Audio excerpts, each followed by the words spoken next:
പ്രാൺപ്രതിഷ്ഠയ്ക്കായി എല്ലാവിധത്തിലും തയ്യാറായിരിക്കുകയാണ് അയോധ്യ. അവിടെ നിന്നും രഞ്ജിത്ത് രാമചന്ദ്രൻ ചേരും. രഞ്ജിത്ത്, ഇപ്പോഴത്തെ ഒരു ഏറ്റവും പ്രധാനപ്പെട്ട അവിടുത്തെ അന്തരീക്ഷം അതെങ്ങനെയാണ്? പ്രത്യേകിച്ച് കാലാവസ്ഥ, ഒപ്പം അവിടെ ഒരു ഭക്തിയുടെ ലഹരിയിലാണ് എല്ലാവരും. എന്താണ് അവിടെ നിന്ന് തരാൻ കഴിയുന്ന വിവരങ്ങൾ?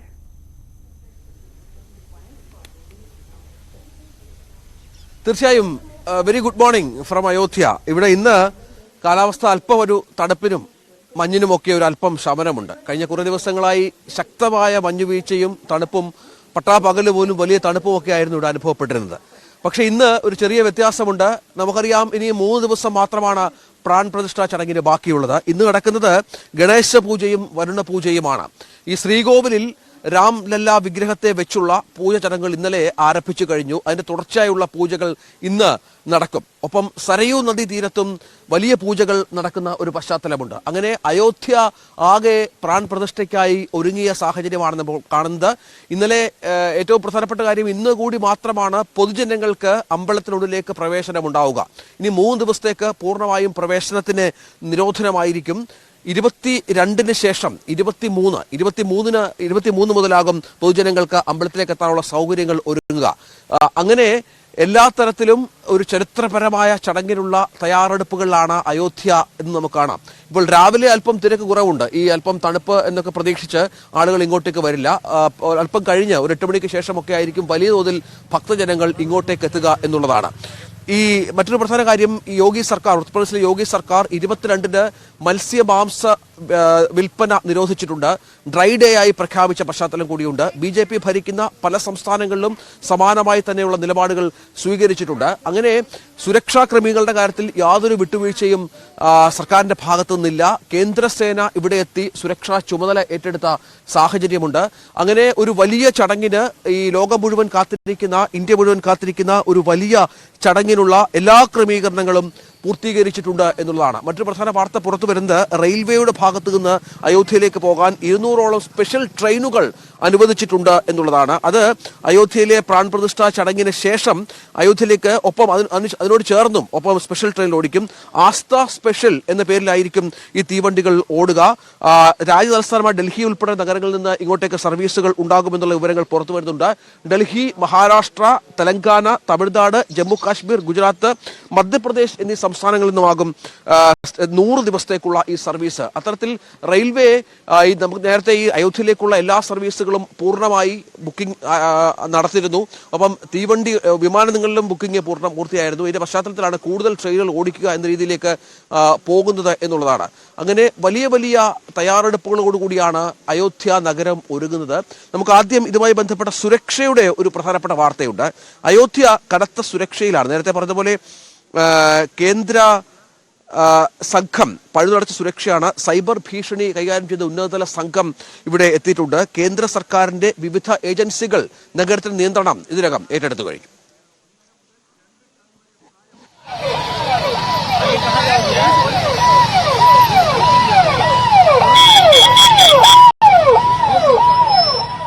കേന്ദ്ര സർക്കാരിന്റെ cyber crime coordination centre, electronic and information technology മന്ത്രാലയം, intelligence bureau, Indian computer emergency team എന്നിവരും സൈബർ വിദഗ്ധരും അയോധ്യ നിയന്ത്രിക്കുന്നു.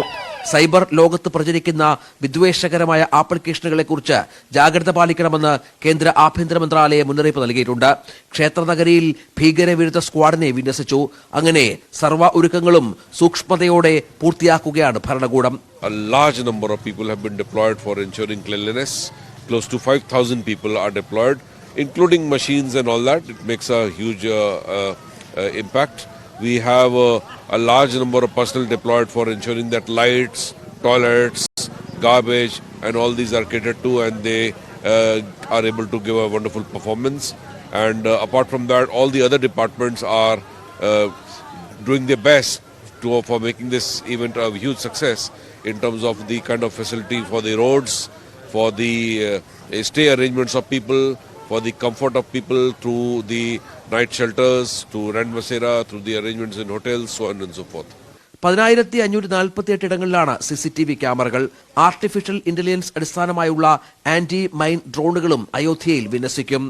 Ayodhya desk, news 18.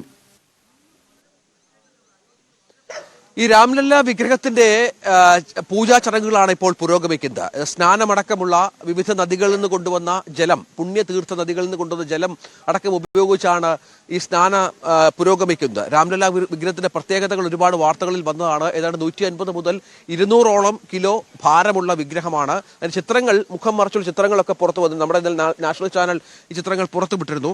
അങ്ങനെ ഏറെ പ്രത്യേകതയുള്ള ഒരു വിഗ്രഹം കൂടിയാണ് ഇത്. ഇതിന്റെ പൂജാ ചടങ്ങുകൾ പുരോഗമിക്കുകയാണ്. ഒപ്പം 21-നാണ് പ്രധാനമന്ത്രി നരേന്ദ്രമോദി ഇവിടെ എത്തുക. 21-ന് എത്തുകയും അദ്ദേഹം ഇപ്പോൾ ഇന്ന് ചെന്നൈയിലാണുള്ളത്. ചെന്നൈയിൽ നിന്ന് തമിഴ്നാട്ടിലാണ്. അവിടെ അദ്ദേഹം ചില സംസ്ഥാനങ്ങളിൽ അദ്ദേഹം പര്യടനം നടത്തുന്നുണ്ട്. അതിനുശേഷമാകും ഇവിടേക്ക് എത്തുക എന്നുള്ളതാണ് പ്രധാനപ്പെട്ട കാര്യം.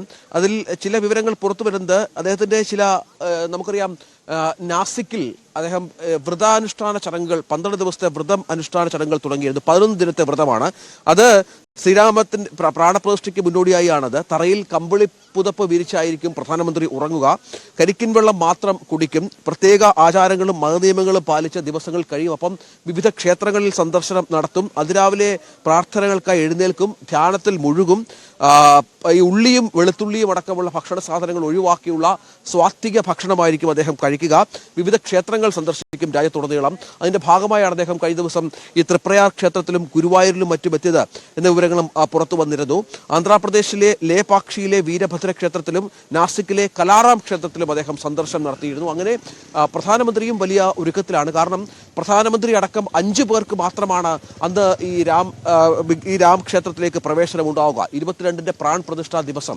അതിന്റെ ഈ പ്രധാനമന്ത്രി ഉണ്ടാകും, UP മുഖ്യമന്ത്രി ഉണ്ടാകും, ആനന്ദിബെൻ പട്ടേൽ UPയിലെ ഗവർണർ ഉണ്ടാകും. ഒപ്പം ഈ ക്ഷേത്ര ട്രസ്റ്റിന്റെ ഭാരവാഹി പ്രസിഡന്റ് ഉണ്ടാകും. ഒപ്പം ഈ RSന്റെ സർവ്വസംഘ ചാലക് ഉണ്ടാകും. അവർക്ക് മാത്രമാണ് പ്രവേശനം. അപ്പോൾ അതനുസരിച്ചുള്ള വ്രതക്രമങ്ങളടക്കം ഇവർ മുന്നോട്ട് കൊണ്ടുപോകുന്നുണ്ട് എന്നുള്ളതാണ് ഏറ്റവും പ്രധാനപ്പെട്ട കാര്യം. ഇപ്പോൾ നമുക്ക് ദൃശ്യങ്ങൾ കാണുന്നത് ദർശനമൊക്കെ കഴിഞ്ഞ് രാവിലെ 6 മണിക്കാണ് ഇവരൊക്കെ എത്തുക. ദർശനം കഴിഞ്ഞ് പുറത്തേക്ക് വരുന്ന ഈ രാമഭക്തരെയാണ്.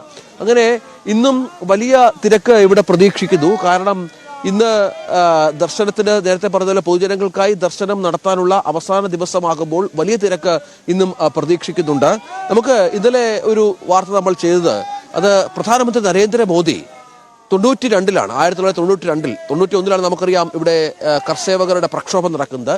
92-ലാണ് അയോധ്യയിലെത്തിയത്. അതിനുശേഷം അദ്ദേഹം ഇവിടെ അന്നൊരു സാധാരണ പാർട്ടി പ്രവർത്തകനായി ഇവിടെ എത്തുകയും ഇവിടുത്തെ ഒരു പ്രധാനപ്പെട്ട സ്ഥലത്ത് താമസിക്കുകയുമായിരുന്നു. അപ്പോൾ ആ സ്ഥലത്തിന്റെ അവിടുത്തെ ആളുകൾ അദ്ദേഹത്തിന്റെ അന്നത്തെ ആ 92-ലെ കാര്യങ്ങൾ ഓർത്തെടുക്കുന്നുണ്ട്. അവിടെ അന്ന് താമസിച്ച ജാനകി മഹലിലെ ജീവനക്കാർ, അവരുടെ വാക്കുകളിലേക്കും ഒപ്പം മോദി താമസിച്ച മുറിയുടെ ദൃശ്യങ്ങളിലേക്കും ഒന്ന് പോകാം.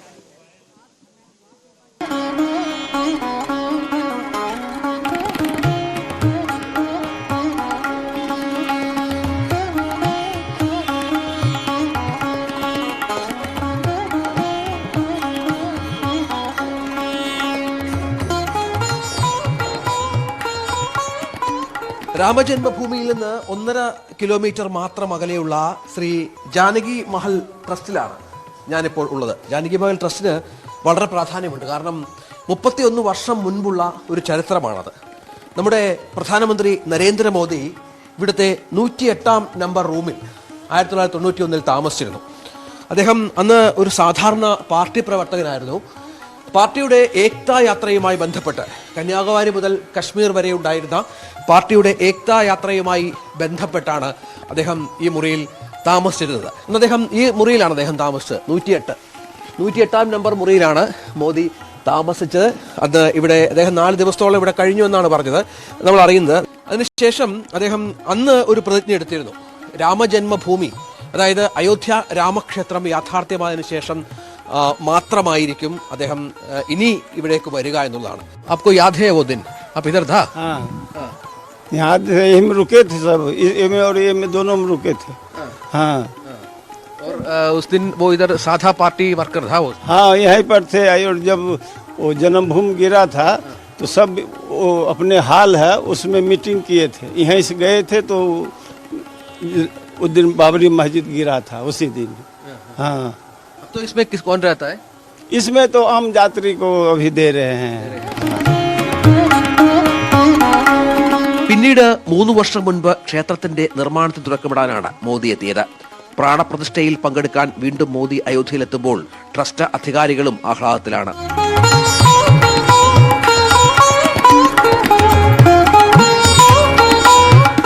नहीं, वो आए थे जब सोमनाथ की यात्रा लेके अडवाणी जी आए थे हमारे यहाँ, तब वो यहाँ पर आके रुके थे, यहाँ पर जलपान भोजन किए, उसके बाद वो आगे निकले.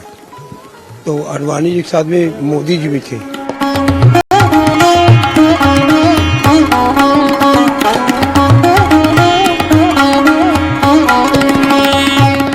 ജാനകി മഹൽ ട്രസ്റ്റിൽ നിന്നും പ്രശാന്ത് മംഗലശ്ശേരിക്കൊപ്പം രഞ്ജിത്ത് രാമേന്ദ്രൻ.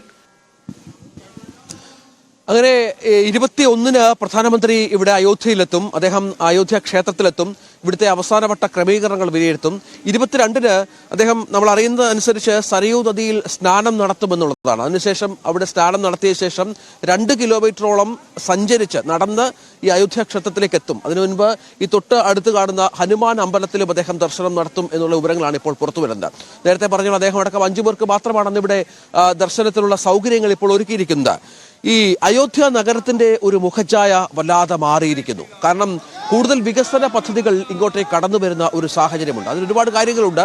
കാരണം ഒരു വലിയ സംഘം തീർത്ഥാടകരെ ഇങ്ങോട്ടേക്ക് പ്രതീക്ഷിക്കുന്നുണ്ട്. എല്ലാ സംസ്ഥാനങ്ങളിൽ നിന്നും വലിയ സംഘം തീർത്ഥാടകരെ ഇങ്ങോട്ടേക്ക് പ്രതീക്ഷിക്കുന്നു.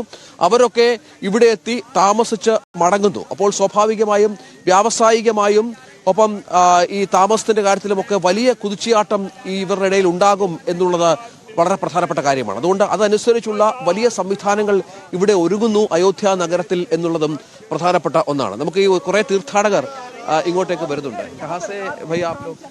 MP सतना से आए हैं. हाँ, बहुत अच्छा लगा. हम तो रामलला के तीनों रूपों के दर्शन कर रहे हैं. जो एक पिंजरे में थे, अभी जो एक छोटा रूप में मंदिर बना है, और भगवान की कृपा से 22 तारीख को प्राण प्रतिष्ठा में भी दर्शन होंगे. अद्भुत मतलब नज़ारा है यहाँ का. और पूरी अयोध्या नगरी राममय हो रखी है.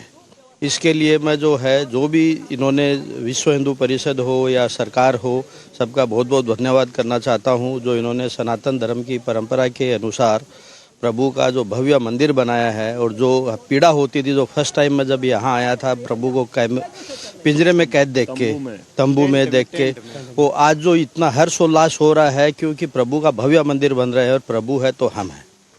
जय श्री राम. हम लोग सूरत गुजरात से आए हुए हैं. हमको नरेंद्र मोदी का स्टेट सूरत से आए. नरेंद्र मोदी से मैं वहाँ का पार्षद हूँ, सूरत का था. लेकिन मेरे को लगता है कि यहाँ पे जिस तरह हमने मंगला आरती की भगवान रामचंद्र जी भगवान की, साथ में चारों भैया मतलब लक्ष्मण जी, भरत जी और शत्रुघ्न जी, और साथ में शत्रुघ्न से साथ में हनुमान जी भी विराजमान है, और शालिग्राम जी. ये बहुत ही बढ़िया आरती हुई. हमारा जीवन धन्य हो गया. मैं सबका धन्यवाद करना चाहता हूँ. आदित्य योगी जी का, नंद भाई मोदी जी का, और प्रशासन सरकार योगीनाथ जी का, सबका मैं आभार प्रकट करता हूँ कि सब गुजराती भी यहाँ पे आएंगे. अभी भी सूरत से और गुजरात से सूरत से ही 700 लोग आए हुए हैं जो माँ भद्राचार्य जी के अनुष्ठान में बैठे हुए हैं. तो हमको बहुत आनंद मिल रहा है. मुझे विश्वास है सर्व हिंदू धर्म की गरिमा अभी उजागर होने वाली है. समग्र विश्व हिंदू सब यहाँ पे आके भगवान रामलला के दर्शन करेंगे. जय श्री राम. അപ്പൊ അങ്ങനെയാണ് ഞാൻ പറഞ്ഞു തുടങ്ങിയത്. ഈ അയോധ്യ നഗരത്തിൽ ഉണ്ടാകുന്ന അടിസ്ഥാന സൗകര്യ വികസനമാണ്. ഇതൊരു ചെറിയ ഒരു ഗ്രാമം ആയിരുന്നു, അതൊരു നഗരത്തിലേക്ക് വലിയ തോതിൽ കുതിച്ചുയരുന്നു. ഏറ്റവും വലിയ ക്ഷേത്ര നഗരമായി ഇത് ഇന്ത്യയിലെ തന്നെ ഏറ്റവും വലിയ ക്ഷേത്ര നഗരമായി മാറുന്നു. ഈ വ്യവസായികളുടെ കണക്കനുസരിച്ച് ഏതാണ്ട് 50,000 കോടി രൂപയുടെ ബിസിനസ് ഈ അയോധ്യ പ്രാൺ പ്രതിഷ്ഠയുമായി ബന്ധപ്പെട്ട് ഇന്ത്യ ഒട്ടാകെ ഉണ്ടാകുന്നു എന്നുള്ളതാണ്. അതിന്റെ വലിയൊരു പങ്ക് അയോധ്യയിൽ സംഭവിക്കുന്നു. ഈ അയോധ്യയിൽ ഉണ്ടാകുന്ന ഒരു മാറ്റം ഇലക്ട്രിക്കൽ, ഈ പൊതുഗതാഗത സംവിധാനം ഏതാണ്ട് പൂർണ്ണമായും ഇലക്ട്രിക്കലായി മാറുന്നു. അതായത് വൈദ്യുതി വാഹനങ്ങൾ മാത്രം ഓടിക്കുന്ന തരത്തിലേക്ക് മാറുന്നു. വൈദ്യുതി ബസ്സുകൾ റെയിൽവേ സ്റ്റേഷനുകളിൽ നിന്നും എയർപോർട്ടുകളിൽ നിന്നും സർവീസുകൾ ആരംഭിച്ചു കഴിഞ്ഞാൽ 50ഓളം ബസ്സുകൾ നഗരത്തിൽ ഓടുന്നുണ്ട്. അപ്പം ഈ ഓട്ടോകൾ വളരെ പ്രധാനപ്പെട്ടതായി ഇവിടെ മാറുന്നുണ്ട്. സ്ത്രീകളാണ് 50 ഈ ഓട്ടോകളിൽ 25 ഈ ഓട്ടോകളും ഉപയോഗിക്കുന്നത് സ്ത്രീകളാണ്. സ്ത്രീ ശാക്തീകരണത്തിന്റെ ഒരു ഉത്തമ മാതൃക കൂടിയാണ് ഈ വികസന പ്രവർത്തനങ്ങൾക്കിടയിലും അയോധ്യ.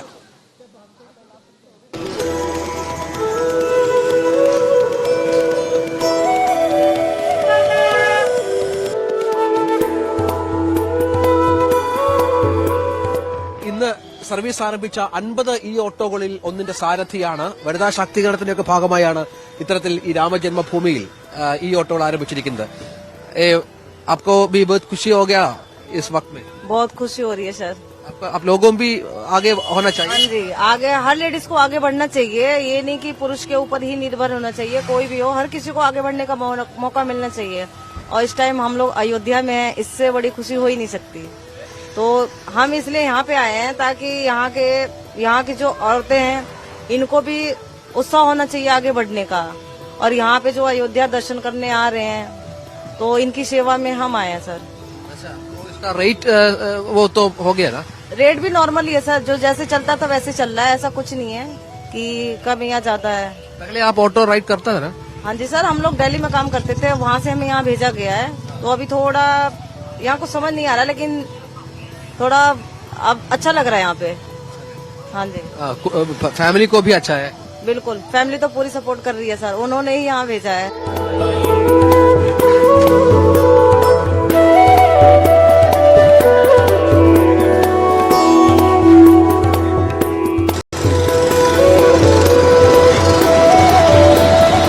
आइडिया किसने दिया?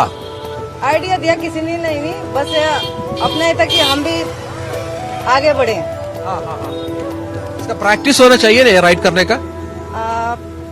इसको आगे बढ़ने के लिए मेरे हस्बैंड ने सपोर्ट करा है। ഇലക്ട്രിക് ബസ്സുകളിൽ 50 എണ്ണമാണ് യാത്രക്കാർ നിറഞ്ഞോടുന്നത്. 25 ഈ ഓട്ടോകൾ പുരുഷന്മാർ ഓടിക്കുന്നു.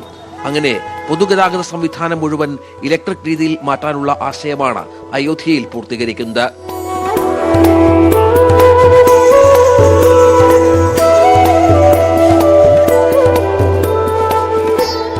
പ്രശാന്തിനൊപ്പം രഞ്ജിത്ത് രാമേന്ദ്രൻ, അയോധ്യ. അങ്ങനെ